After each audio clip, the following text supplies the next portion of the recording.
Welcome to Oxford News This Week. I'm Elgin Nichols. And I'm Terry Stiles. In this week's news, why could the Legacy Center be facing more township woes, and the Oxford Village Council may come up short in the November 8th primary election.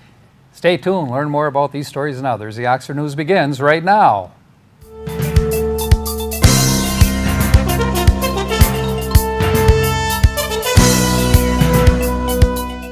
A disregard for the Oxford Township sign ordinance may place a local man in trouble. Christian Mills did not get permission from the Township Planning Commission to paint multiple murals on the building located at M24. Mills received a letter of non-compliance back in December of last year, yet he continued to paint the murals. He was again notified in June of this year that the signage was in contradiction to the township's signage ordinance. Mills has very few alternatives. He can paint over the murals, take the problem to the Planning Commission, or appeal to the Zoning Board of Appeals, ZBA, for a variance to allow the murals. Mills is scheduled to go before the ZBA board on Monday, August 15th at 7 p.m. However, online Facebook petition is currently being made, circulated to support the mural. Well, your vote counted. On Tuesday, August 2nd, voters were asked to ensure a spot on the November ballot to elect those who will represent them within their prospective townships. In Oxford Township, little will change. Oxford Township Supervisor Bill Dunn, Treasurer Joe Ferrari, and Clerk Curtis Wright will run uncontested. Trustees Jack Curtis and Patty Durr are also uncontested. Trustee Buck Kreiderman lost by 4 votes to either Elgin Nichols, Margaret Payne. Trustee Sue Bellairs chose not to run. The Oxford School District millage was defeated by 61 votes. In Addison Township, Supervisor Bruce Pearson, Clerk Pauline Bennett, and Treasurer Lori Fisher are all uncontested. Current trustees Linda Gierak and Eric Senf will remain on the November ballot, along with newcomers Joel King, Jacob Newby, and current trustee the current trustees John Bamer and Ed Brakefield both chose not to run. While residents did vote for the township representatives, constituents will have the opportunity to vote for village representatives in the upcoming November election. Currently, 3 Oxford Village residents are approved to run on the November 8th election. Current council members are Eric Dolan, Rose Bema, and former council member Dave Bailey. Village President Susan Bassard's seat is not expired and will remain on the council. Current council member Tom Kennis turned in the required qualified votes and signatures, but neglected to complete the affidavit of identity, missing the filing deadline, which means Kennis will have to become a write-in candidate come November. His deadline for filing as a write-in is Friday, October 28th. Kennis has served on the council since 2014. Be careful not to leave your cart unattended while shopping in Oxford. This week, a woman shopping at the Salvation Army found her purse missing out of her cart. Unfortunately, a review of the store video surveillance was not helpful because the cart had been out of range of the camera. So please be careful. It happens here in your backyard. That's it for Oxford News This Week. If you'd like to learn more about these stories or others, stop by your local store and pick up a copy of the Oxford Leader newspaper, or better yet, catch us right here at OCTV Charter Channel 191 and AT&T Channel 99. All right, coming up next on OCTV, Oxford Sports with Jamie Hughes, and also catch Oxford School News with John Ochins. And don't forget Auto Talk and Science in the News with Dave Kenny. I'm Terry Stiles, and this is Oxford News This Week, where we bring your news closer to home. And I'm Elgin Nichols. Remember, always be kind to your friends and neighbors, and thanks for watching. Welcome to Science in the News. I'm Dave Kenny, and these stories are taken from the publication New Scientist. In our first story, New Caledonian crows have figured out how to move 2 things in one fell swoop. The adept tool users have been filmed inserting sticks into objects to transport both items at once, a feat that has never been seen before in non-humans. Ivo Jacobs of Lund University in Sweden and his team recorded the unique behavior in a group of captive crows. They saw how one crafty individual slipped a wooden stick into a metal nut and flew off, carrying away both the tool and the object. A few days later, another crow inserted a thin stick into a hole in a large wooden ball to move the object out of the room. The team observed 4 other instances of the crow's clever trick. One of these involved using a stick to transport an object that was too large to be handled by the beak. The bird's novel mode of tool use may be a reflection of their intelligence and exceptionally large brains. Although we already knew crows could use tools, adapting this behavior to other contexts involving novel objects and purpose shows behavioral flexibility, said Jacobs. This typically is seen as a hallmark of complex cognitive abilities. In our next story, they're miraculous in their own way, even if they don't quite turn water into wine. Personal water treatment plants could soon be recycling our wastewater and producing energy on the side. Last month, Boston-based Cambrian Innovation began field test of what's known as a microbial fuel cell at the Naval Surface Warfare Center in Maryland. Called BioVolt, in one day it can convert 2,250 liters of sewage into enough clean water for at least 15 people. Not only that, it generates the electricity to power itself, plus a bit left over. That's a big deal, as conventional treatment plants guzzle energy, typically consuming 1.5 kilowatt hours for every kilogram of pollutants removed. In the U.S., this amounts to a whopping 3% of the total energy demand. If the plants could be self-powered, recycling our own wastewater could become as commonplace as putting a solar panel on a roof. Existing treatment plants use bacteria to metabolize the organic material in wastewater. There's a lot of food in them, so they reproduce fast, says Cambrian Chief Technology Officer Justin Buck. At the end of the process, the microbes can make up a third by weight of the leftovers to be disposed of. Before being put into a landfill, this microbial cake itself needs to be self-heat sterilized and chemically treated, which uses a lot of energy. Microbial fuel cells have long been touted, that is, as a way forward. The idea is that biochemistry involved in metabolizing the contaminants can yield electricity to help power the process. But fuel cells of this kind have been very difficult to scale up outside the lab.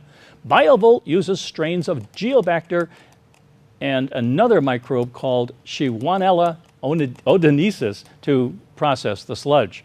Its proprietary mix of organisms has one key advantage. The bacteria liberate some electrons as they respire, effectively turning the whole setup into a battery. This has the added benefit of slowing bacterial growth so that at the end of the process, you have electricity and no microbial cake. A number of teams are working on their own versions of these cells. Oriana Bretschger at the J. Craig Venter Institute in San Diego, California, is testing hers at a farm run by the San Pasqual High School in nearby Escondido, using it to process about 630 liters of pig waste per day. Bretschger is in the early stages of building a larger pilot system to be commissioned in Tijuana, Mexico later this year. I think we will still be on track for commercialization in the next 3 to 5 years, she says. Her system goes a step beyond BioVolt and traditional plants in that it can rid water of pharmaceuticals, synthetic estrogens, for example. Bretschger now is looking at ways to add pain relief drugs to the list. Cambrian CEO Matt Silver sees a future in which different kinds of microbial fuel cells treat different kinds of weights, perhaps recovering useful byproducts. Another of the firm's designs, EcoVolt, generates methane as it cleans up wastewater produced by a California brewery. It has also cut the brewery's energy use by 15% and its water use by 40%, big in California. Cambrian hopes BioVolt will scale up to processing more than 20,000 liters per day. Microbial fuel cells, Silver thinks, will do for renewable water what solar and wind did for renewable energy. Well, that's it for this edition of Science in the News. I'm Dave Kenny. Stay tuned to Oxford Community Television, and we'll be right back after this.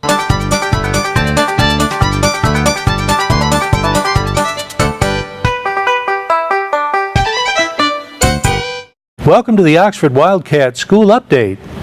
It was August voting time this past week. From a school standpoint, the millage renewal was very much in focus, and the results were discouraging. Sam Barna is Oxford Schools Assistant Superintendent of Finance. His reaction.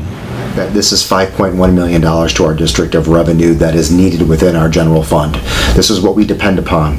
The state obviously calculates this and assumes that we are getting this funding and then deducts this from our per pupil allocation and then gives us the difference. So this is part of our state aid, is this assumption of this non-homestead millage.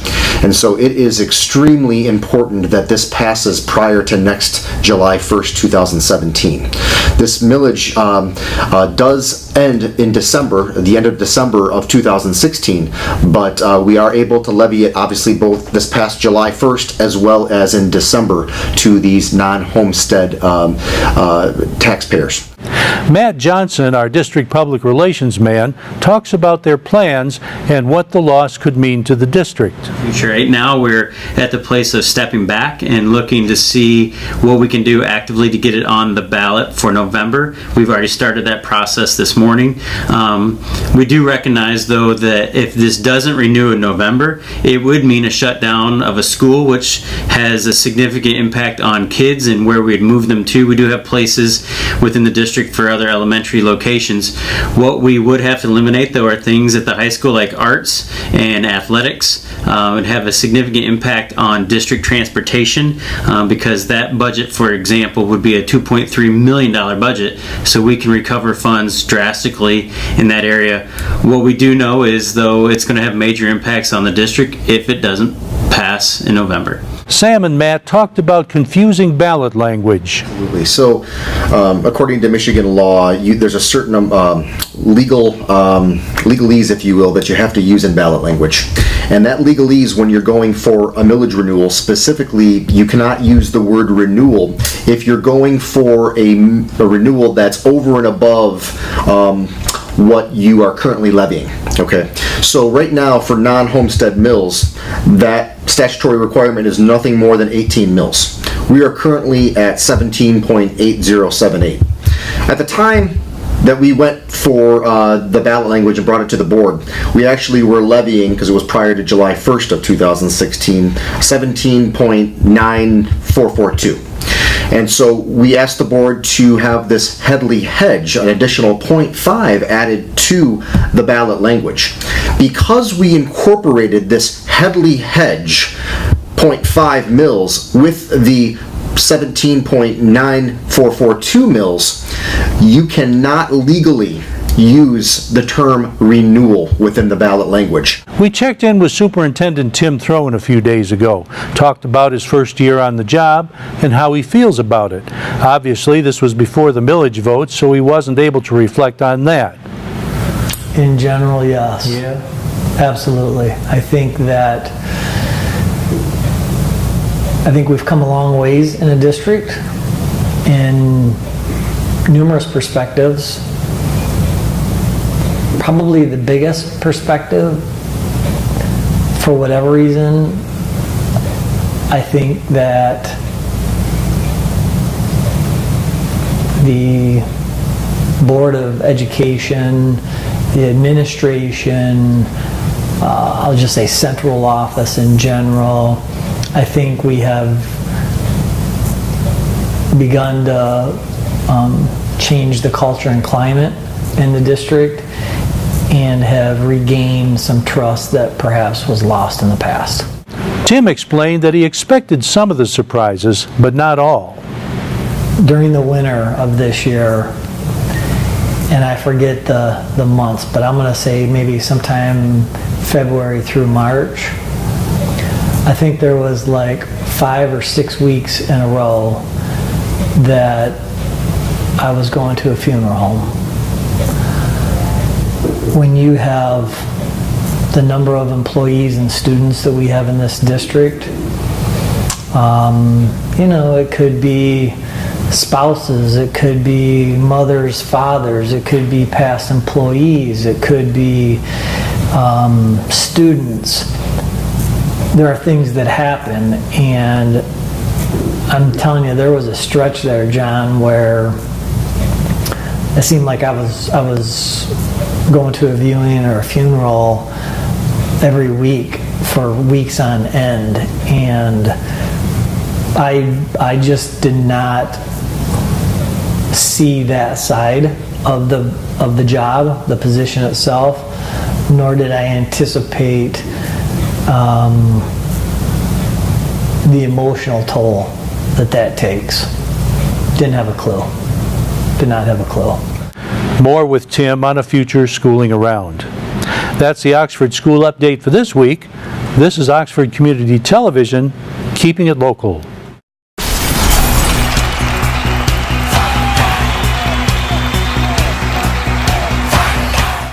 Back with you on Oxford News this week. Hope you're having a great summer, enjoying it. Yes, we'll be down on the M1 before you know it.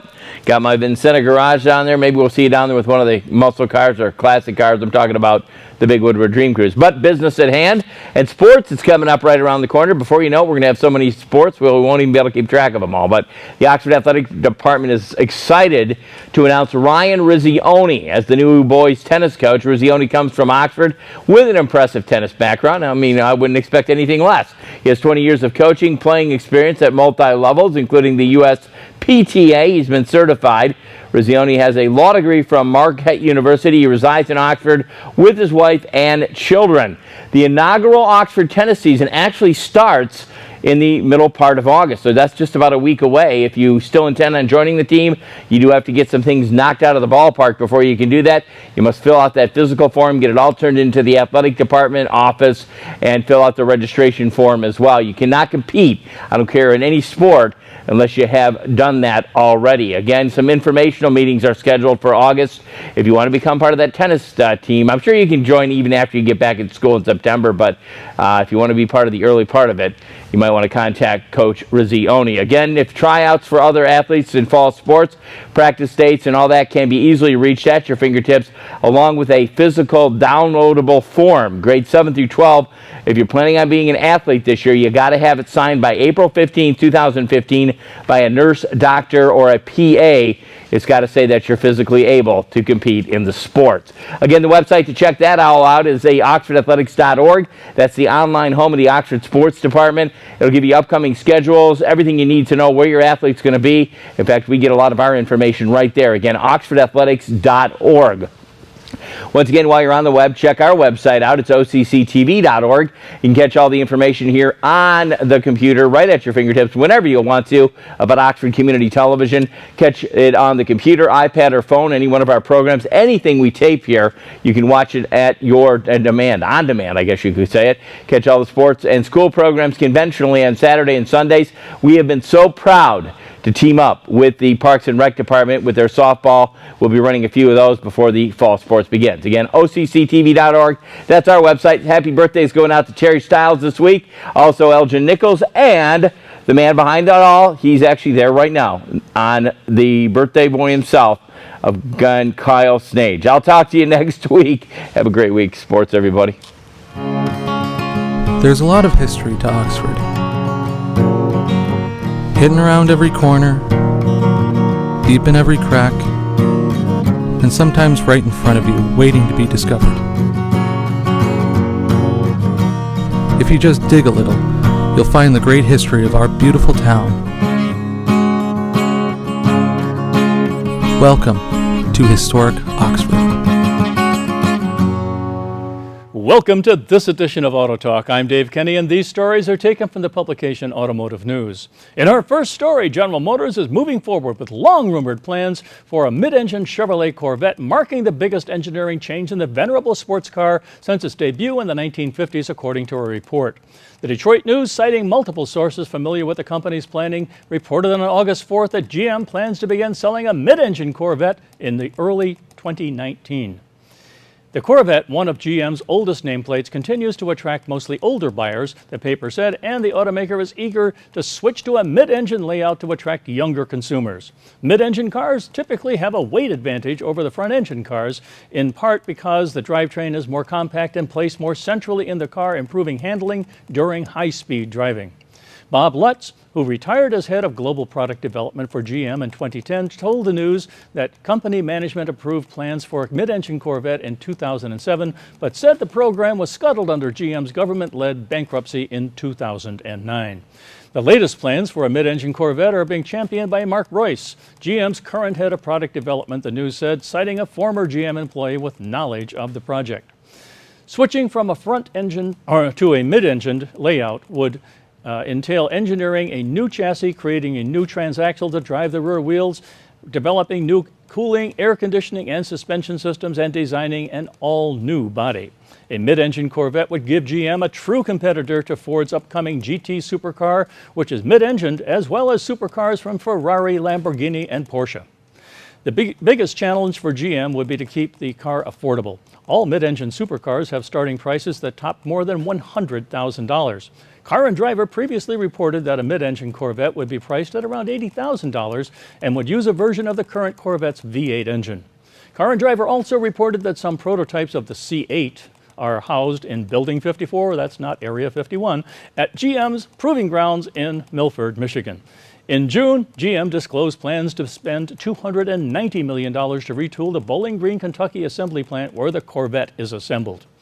The factory's assembly operations are set to be upgraded and modified for technology upgrades and manufacturing process improvements. In 2015, GM said it would spend $439 million on a new paint shop at the Corvette-only plant, and work on the paint shop began last year and will run until mid-2017. And still at GM, the refreshed 2017 Chevrolet Trax will start at $21,895, including shipping, as the brand attempts to match crossover and car connectivity demand with entry-level pricing. The newest Trax comes with an updated infotainment system and instrument panel, and on the outside, the automaker redesigned the front dual-port grille and updated the rear, striving for a more athletic look. The refreshed instrument panel will have an analog speedometer and tachometer, as well as digital displays in the driver information center. The new infotainment system has Apple CarPlay and Android Auto compatibility with a Chevrolet MyLink 7-inch color touch screen. The LT and Premier models will offer LED lighting and halogen headlights, while the LS version will use halogen reflector projector headlamps. Don't know which one that is. The premium trim replacing the LTZ model also includes redesigned 18-inch aluminum wheels, and all models feature keyless entry and start. The 2017 Chevrolet Trax goes on sale this fall. And on the recall front, the National Highway Traffic Safety Administration is upgrading a probe of more than 8 million airbag inflators made by ARC Automotive Incorporated after a driver was killed in Canada when an inflator ruptured in a Hyundai vehicle last month. The investigation covers inflators used by General Motors, Fiat, Chrysler Automobiles, Hyundai Motors, Kia Motors, and covers at least 8 million inflators used by the automakers through 2004, but could include newer vehicles, the agency said, and Canadian regulators are also investigating. NHTSA said the ARC inflators are a hybrid design using high-pressure stored gas and a small amount of ammonium nitrate to inflate the airbags. It said its preliminary investigation shows significant design differences between the ARC inflators and the Takata inflators currently under recall. The upgrade comes after confirmation that on July 8th, a fatal crash in Newfoundland and Labrador was tied to an ARC airbag inflator rupture. The fatality was in a 2009 Hyundai Elantra with an inflator assembled in China. GM, Fiat, Chrysler, and Hyundai all said they are fully cooperating with NHTSA's investigation. Well, that's all for this edition of Auto Talk. I'm Dave Kenny, and as always, may the wind be at your back as you cruise down life's highways. Stay tuned to Oxford Community Television, and we'll be right back.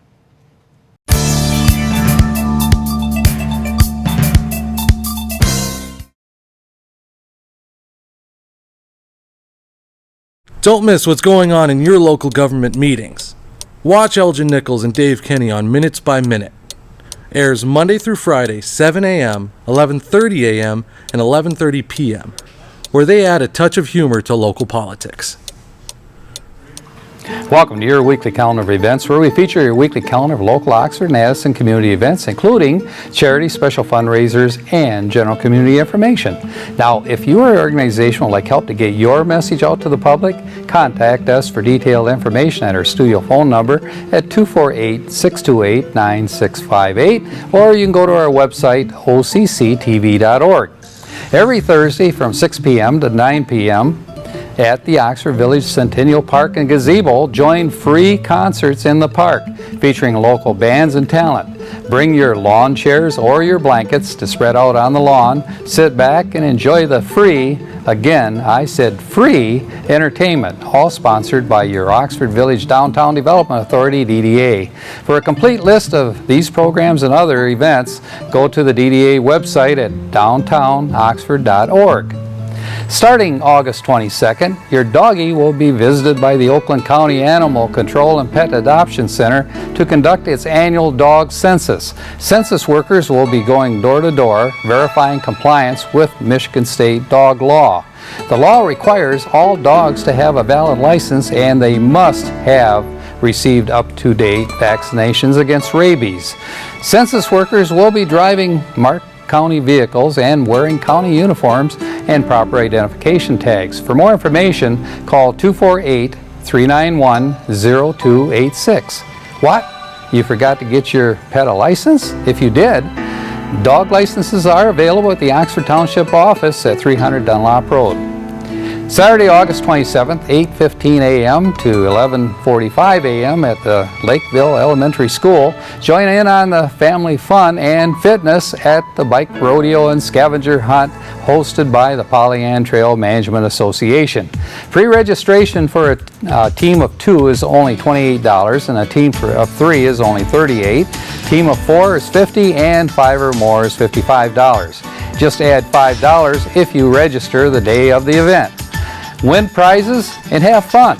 You can learn more about this all-day event by going to their website, manager@pollyanttrailway.org, or, oh, don't forget, everyone must wear a helmet. Have fun, and that's August 27th, don't forget. Sunday, August 28th, 9 a.m., join with the Addison Township Firefighters Association for their 5th annual charity golf event. The event each year is held at the Golf and Banquet Center in Oakland.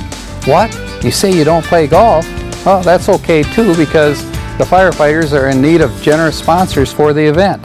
So if you would like to donate cash or prizes, contact Chief Jerry Morowski at 248-628-5600. But if you feel the urge to join in on all the fun, registration is only $75. All the money will go to local nonprofit community organizations. Learn more by calling 248-628-5600. Now, if you own a business, belong to an organization, or you are a local resident wishing to show your support for our school programs, music concerts, or any of the many programs broadcast by our OCTV station here, you could become a sponsor and underwriter for the station. Promotional spot would be created just for you and continue recognition given to you by our broadcast announcers. It's easy and it's really quite inexpensive. For more information, contact our TV station manager, William Service, at 248-628-9658. Or you can send a message of interest to his email address, manager@occtv.org. We at Oxford Community TV would like our television viewing public to learn more about your club or organization's special upcoming events. So if you would like to get your special event mentioned on our television show, call us at 248-628-9658 or go to our website again at occtv.org. Just one final reminder, you can locate our OCTV program schedule by going to our website, occtv.org, and clicking on Schedule. There you will find a list of OCTV programs, dates, and times. One program I recommend is Bill Service, who always has interesting local stories and interviews on Our Community Access program. Just check it out. This is Oxford Community Television, OCTV. I'm your host, Elgin Nichols, and we invite you to join us again the next time for your weekly calendar of events.